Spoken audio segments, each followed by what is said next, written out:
साथियों, देश की राजनीति की दिशा और दशा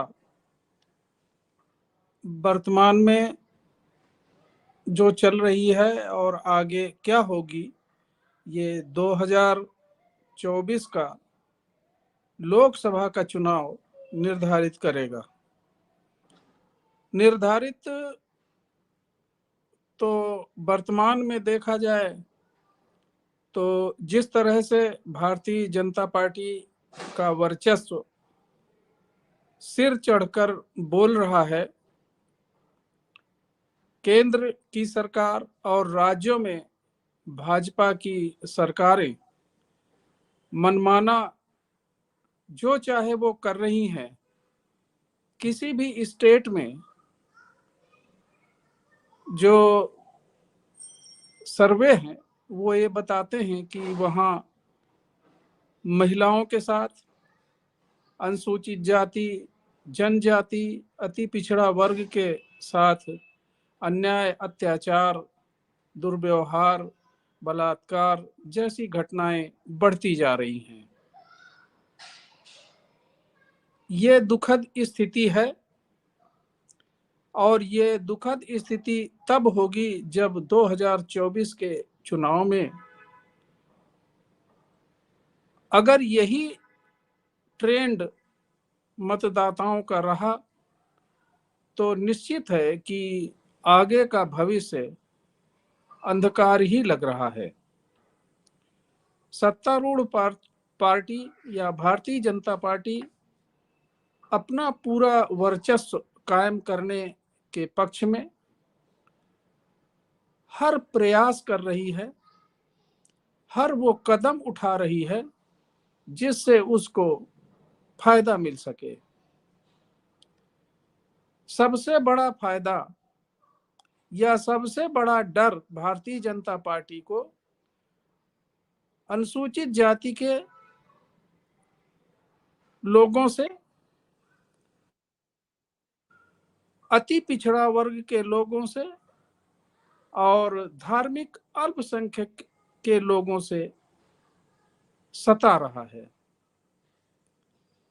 तो इसलिए भारतीय जनता पार्टी का उद्देश्य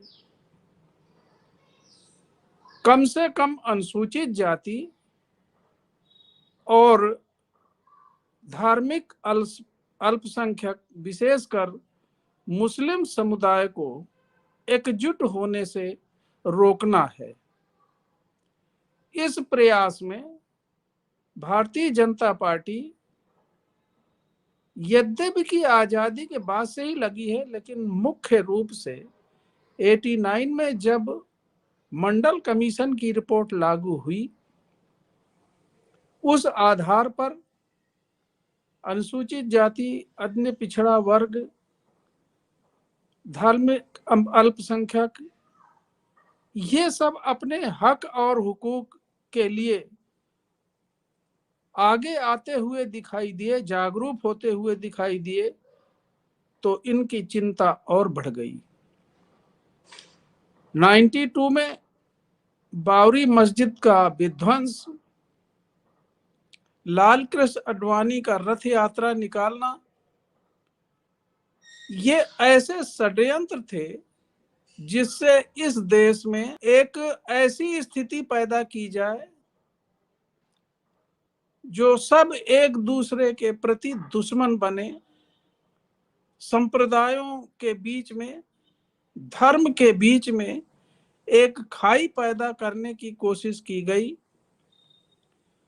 समाज में टेंशन, समाज में भ्रम, डर का वातावरण निर्मित किया गया।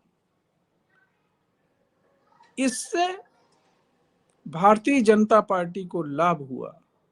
जहां 3 सीटों पे हुआ करती थी, भारतीय जनता पार्टी की 92 के बाद सीटें बढ़ गई और इसे उसने अपना एक सफल प्रयोग माना और विध्वंस, बाबरी विध्वंस के बाद, बाबरी मस्जिद विध्वंस के बाद राम मंदिर का एक मुद्दा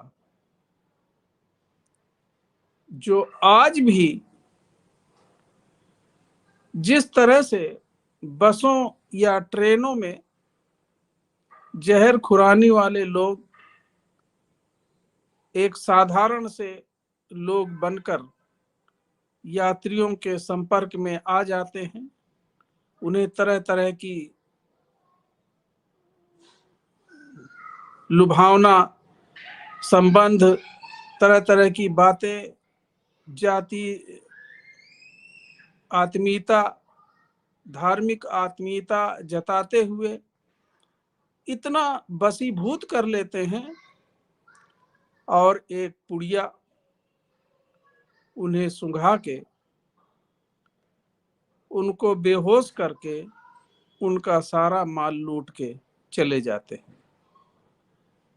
ये 92 के बाद भारत में भारतीय जनता पार्टी हर चुनाव में जनता को एक पुड़िया सुंघा देती है, उन्हें बेहोश कर देती है, उनसे वोट ले लेती है और लगातार राज्यों में और केंद्रों में अपना आधिपत्य जमा कर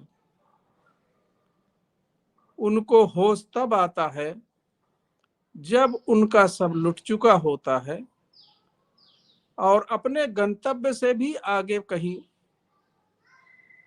जंगल में भटकते हुए मिलते हैं। ये जनता हर चुनाव में ये पुड़िया सूंघ रही है। वो अपने साथ जुल्म जाति को होते देख रही है, वो अपना लुटता हुआ सब कुछ देख रही है, फिर भी उसे होश नहीं आ रहा। और भारतीय जनता पार्टी हर चुनाव में लगातार दलित और मुस्लिम वोटों का ध्रुवीकरण ना हो सके, ये दोनों एक साथ ना रह पाए, इसलिए पूरा प्रयास करती है। चाहे वो राम मंदिर का मामला हो, चाहे कोई भी इस तरह का मामला हो, वो कोई कोर कसर नहीं छोड़ती। कम से कम मुस्लिम संप्रदाय के लोग तो उनके बहकावे में पूर्ण रूप से आ चुके हैं। उनका एक ही सिद्धांत कि जो पार्टी भारतीय जनता पार्टी को हराएगी हम उसको वोट देंगे, ये एक सिद्धांत उन्होंने पकड़ लिया है। और उत्तर प्रदेश में समाजवादी पार्टी उनके सभी दुखों का अंत करती हुई नजर आ रही है। समाजवादी पार्टी को लगातार वोट देते हुए भी उनको कुछ नहीं मिला, उसके पश्चात भी समाजवादी पार्टी का दामन क्यों पकड़े हुए है समझ में नहीं आता। और ये समझने की बात तो ये है कि इसमें भारतीय जनता पार्टी का पूरा योगदान है। भारतीय जनता पार्टी चाहती है कि मुसलमान समाजवादी पार्टी, बीएसपी, एआईएमएम या इस तरह के तमाम संगठनों में बटी रहे। अगर ये दलितों के साथ मिल गई तो दलितों का लगभग 21% और मुस्लिम का 20%, 40% वोट तो भारतीय जनगणना के 2011 के सर्वे के आधार पे है। यही नहीं,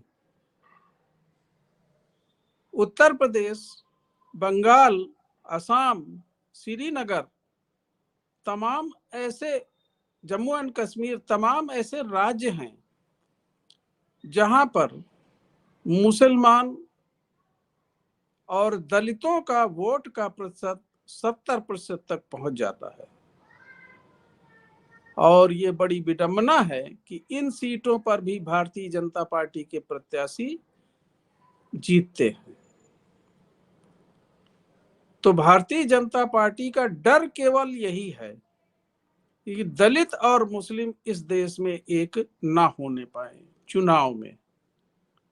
और वो पूरा प्रयास करती है दलित और मुसलमान इस तथ्य को न समझकर जगह जगह भटक कर भारतीय जनता पार्टी की सरकार बनवा रहे हैं।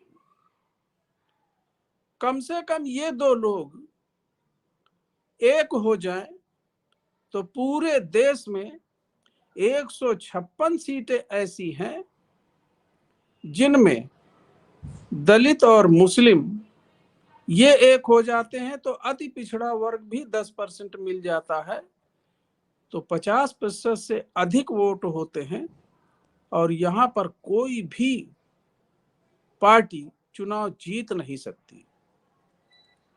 और 156 सीटें, 100 सीटें भी अगर इस तरह से मिल जाती हैं, किसी की सरकार नहीं बनेगी। किसी की हिम्मत नहीं है इस तरह से जो वर्चस्व या जो अधिनायकवाद, राजनीतिक अधिनायकवाद जो जारी है वो समाप्त हो सकता है। इनकी हिम्मत नहीं है कोई ऐसा कदम उठा दे जिससे इस वर्ग के लोगों का नुकसान हो। ये एक तथ्यात्मक ही नहीं, आंकड़ों के आधार पर यह प्रमाणित तथ्य है कि दलित और मुस्लिम का कॉम्बिनेशन इस देश में नया इतिहास रच सकता है, अपने हितों को सुरक्षित रख सकता है, लोकतंत्र को बचाए रख सकता है, संविधान को बचाए रख सकता है। यह समीकरण इस 2024 में यदि एक हो जाता है तो निश्चित है इस देश की राजनीति करवट बदलेगी। जय भीम।